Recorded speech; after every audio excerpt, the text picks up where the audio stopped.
that I feel is very, very important, that you just can't find in really any place. And it's in relation to protesting and rioting. The theory of moral development says that when you develop, you are taking on more awareness, right? You're taking on more of an understanding of what's going on in the world. The same goes for moral development. An example that works really well is the Vietnam War, where there were many, many people, protesting this war, but a good percentage of the people were protesting for their own needs, their own wants and desires. When they were going out into the streets and saying, "Fuck no, I'm not gonna go," they're saying this for very self-centered reasons. They only care about themselves and not getting killed, which is reasonable, right? Nobody wants to be killed. But there's other people that were out there, more selflessly saying this because they really didn't like the notion of going into other countries and killing other people.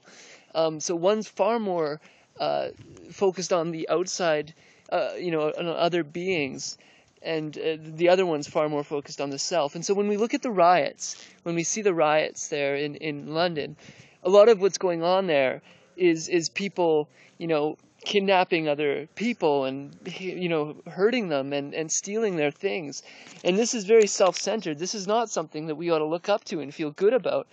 There is the other group, the other faction of people that do see the political uncertainties and awfulness, and they're going out in the streets and protesting that. But we have to be very clear in our minds, very clear in our heads what we are doing if we're going out to protest. It's imperative, because are we going to go out there and do it just for ourselves?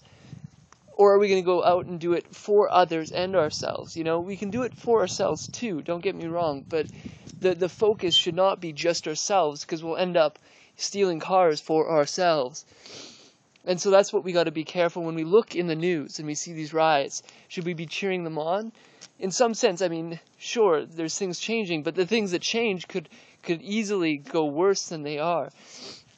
And that's the scary duality of any transition. Is it going to move to something greater, or is it going to move back?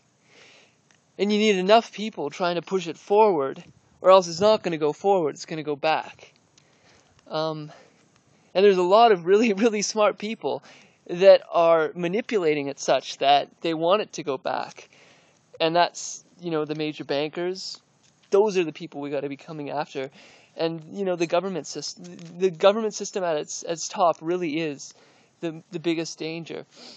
And there are a lot of people out there that are saying these things in a mostly positive way, but they're still confused over this dichotomy. And so not all protests are good. If they're protests for the self, and only the self, that's not a very good protest.